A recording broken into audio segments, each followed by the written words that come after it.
Kumusta mga kasaliksik? Kahit na pinagtawanan ng mga bahay na ito dahil sa kakaiba nilang panlabas na itsura, ay nagulat naman ng lahat nang makita nila ang loob ng mga ito.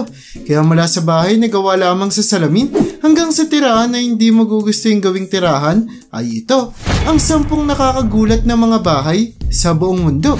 Kaya't kung handa ka nang malaman ng mga ito ay simulan na natin. Number 10, Transparent House. Kung tinuturing nating pribadong mga lugar ang ating mga bahay kung saan pwede nating ipakita kung sino ang totoong tayo, ay mukhang iba ang ginawang plano ng isang bahay na ito na matatagpuan sa syudad ng Tokyo sa bansang Japan. Dahil gawa ang pader ng buong bahay sa salamin, kaya't kitang-kita ang lahat ng gagawin mo sa loob mula sa labas. Kahit na hindi gusto yung gawing tirahan ng transparent na bahay na ito ng marami sa atin, ay mayroon naman itong mga advantages kung saan hindi lang sobrang original at unique ang disenyo at pagkakagawa ng bahay na ito. Dahil mas magiging mababa ang iyong babayaran ng kuryente sa kadahilan ng hindi mo nakakailanganin pang gumamit ng ilaw sa umaga, dulot na sapat na ang sinig ng araw para mapaliwanag ang buong bahay. At dahil puro bintana lamang ang bahay, ay madali lang itong mapapasok ng hangin kahit posibleng hindi mo na rin buksan ng electric fan sa loob. Kumusta mga kasaliksik? Ako po si John Mark Guzman, ang boses sa likod ng Saliksik TV. At ngayon ay gusto ko kayong imbitahan na mag-subscribe sa Saliksik Gaming kung saan maglalaro at mag-e-enjoy tayo. Kaya ano pang hinihintay mo? Subscribe na at see you there kasaliksik. Number 9, Luke Hill. Dapat talagang tularan ng maraming kabataan sa atin ang isang binatilyong nagngangalang Luke Hill sa estado ng Iowa sa bansang US, kung saan kaysa manood ng TV o kaya't maglaro, inapagdesisyonan ni Luke na gumawa at magtayo ng kanyang sariling bahay sa kanilang bakuran, kung saan inabot siya ng 1 buong taon upang mabuo ang maliit na bahay na ito. Kahit na pinagtawanan ng maraming tao ang bahay ni Luke dahil sa liit nito, ay nagulat naman sila nang matuklasan nila na kahit sobrang liit at limitado ang espasyo sa loob ng bahay, ay kompleto naman ang mga kagamitan nito, kung saan mayroon itong telebisyon, refrigerator at may mesa pa kung saan pwedeng kumain ng mga tao. Talagang naging popular ang bahay na ginawa ni Luke sa kanyang mga kapitbahay, kaya't iniidolo na siya ng mga kabataan na kasing edaran niya lamang at ginagawa na rin siyang mabuting ehemplo ng mga tao para gayahin ng kanilang mga anak. Number 8 is Skateboard House. Kung mahilig kang mag-skateboard, ay tiyak nagugustuhin mong manirahan sa kakaibang bahay na ito kung saan nakadesenyo ang buong struktura para pag-skateboardan. Matatagpuan sa syudad ng Malibu sa California ang kakaiba at maangas na bahay na ito na kung tawagin ay Pass House, kung saan may mga ramp ang pader na ito kaya't pwedeng gumawa ng tricks habang nililibot ang buong bahay. Sa kasalukuyan ay binubuo pa lamang at patuloy na pinapalaki ang proyekto na ito, kaya't hindi pa ito pwedeng ibenta sa mga nagtatangkang bumili ng bahay. Pero nakakasiguro naman ako na lahat ng mga pro skater o kaya't mga mahihilig mag-skate ay tiyak na papangarapin at magpapatayo ng ganitong uri ng bahay. Number 7, bahay na gawa sa lata. Nang mapagdesisyonan ni John Milkovich ang kakaibang proyekto na ito noong 1968, ay talaga namang madami ang nagulat matapos nilang makita ang kanyang ginawa, kung saan ang kanyang buong bahay ay tila ba gawa sa mga lata. Kahit matagal nang namayapa si John, ay patuloy pa rin kinamamanghaan ng mga residente at mga turista ang kakaibang bahay na ito sa Texas, dahil na rin sa tinuturing na itong isa sa napakalaking sining.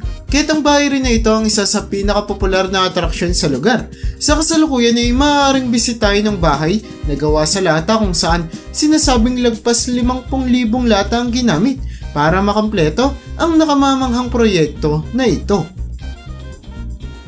Number 6, Buhay Itlog.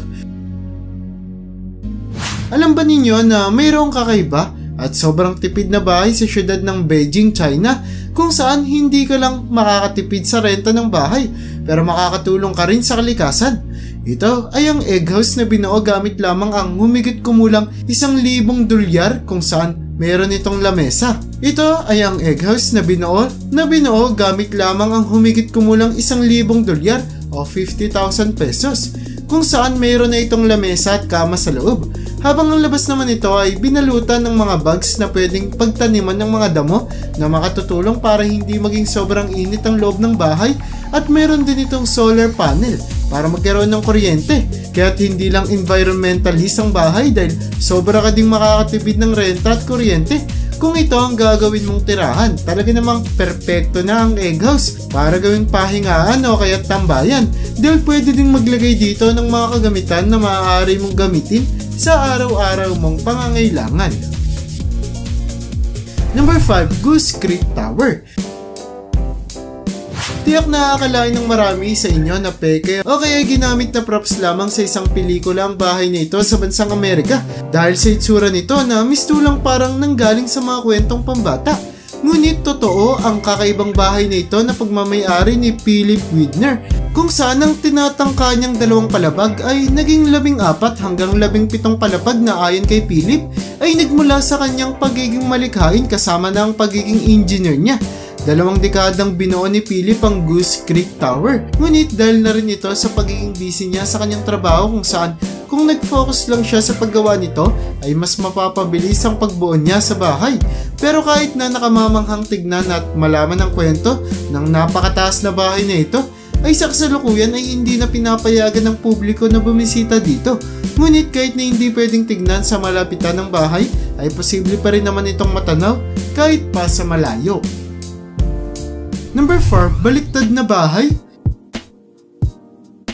Talaga namang mahihilo ang kahit na sino sa atin kung papasok tayo sa bahay na ito na tila ba nakabaliktad dahil hindi lang ang labas ng bahay ang parang nakaikot, kundi pati na ang mga kagamitan sa loob nito. Matatagpuan ang nakabaliktad na bahay na ito sa Transhade sa bansang Germany na naging dahilan na kung bakit napakadaming turista ang bumibisita dito. Simula nang ipatayo ito taong 2008 at kung papasok ka sa bahay at tatangkaing libutin ito ay siguraduhin hindi ka sobrang busog dahil posibleng maisuka mo lamang lahat ng kinain mo dahil sa sobrang pagkalito at pagkahilo matapos mong makita ang loob ng bahay dahil hindi mo talaga malalaman kung nasaan ang taas o ang baba dahil sa disenyo ng bahay.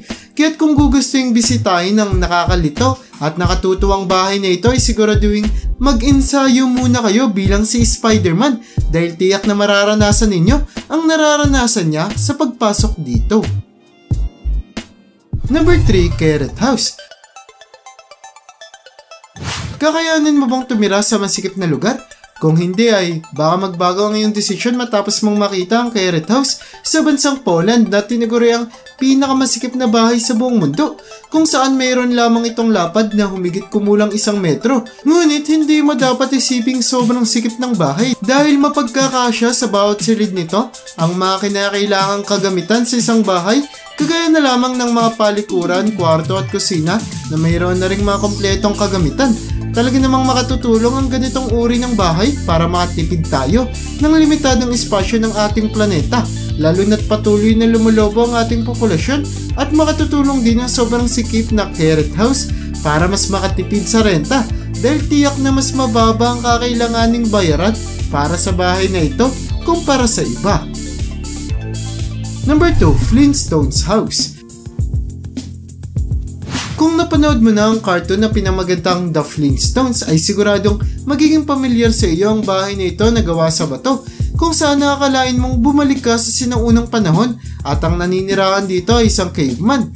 Kagaya ng skateboard house, matatagpuan din sa siyudad ng Malibu sa California ang Flintstones House na magmula sa disenyo sa labas hanggang sa loob ay talaga namang makikita mo na gawa sa bato ang buong bahay. At makikita din ang mga sculpture ng mga dinosaur sa bakuran ng bahay. Ngunit hindi talaga sa Flintstones nakabase ang bahay na ito, kundi sa Blue Mosque sa siyudad ng Istanbul sa bansang Turkey. Ngunit kahit na hindi ibinatay sa cartoon ng bahay, ay talaga namang hindi pa rin may pagkakaila ang sobrang pagkakahalin tulad nila sa isa't isa. Number 1. Bahay na kubeta. Nakakasigurado ako magdadalawang isip kayong manirahan sa bahay na ito sa South Korea dahil sa kakaibang itsura na ito na idinisenyo para magmukhang inodoro. Dahil sa maniwala kayo sa hindi ay popular ang tae sa mga tao ng South Korea kung saan iniisip nila na simbolo ng swerte ang mga ito, at dahil ang dumi ay nagiging pataba sa lupa ay talaga namang hindi ito nagiging kadiri sa kanila. Kahit na siguradong hindi ito magiging maaliwalas para sa atin, ay nakikita ito ng mga residente ng bansa bilang bahay na napupuno ng swerte. Bilang isang inodoro dahil makikita din sa palibot nito ang ilang mga skulptura at iba pang mga sining na nagpapakita ng pagtayo ng mga tao na talaga namang nagbibigay linaw kung paano nire-respeto ng mga residente ang tae. Dating naging tirahan ng mayor ng syudad ng Suwon ng bahay na ito dahil na rin sa ipinanganak siya sa isang kubeta kaya't gusto niya rin mabuhay sa loob nito. Ngunit sa kasalukuyan ay ginagamit na ang malaking gusali na ito para maging museo para sa mga dumi ng tao na kahit pa pinandidirihan ng marami sa atin ay tinuturing pa ring blessing at yaman ng iba.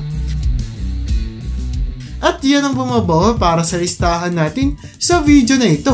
Talaga namang napakadaming kakaibang bagay sa ating daigdig na kung sa malayuan ay hindi natin maiintindihan ng disenyo. Kaya para sa'yo, alin sa mga bahay na ito ang gumulat at nagpatawa sa'yo?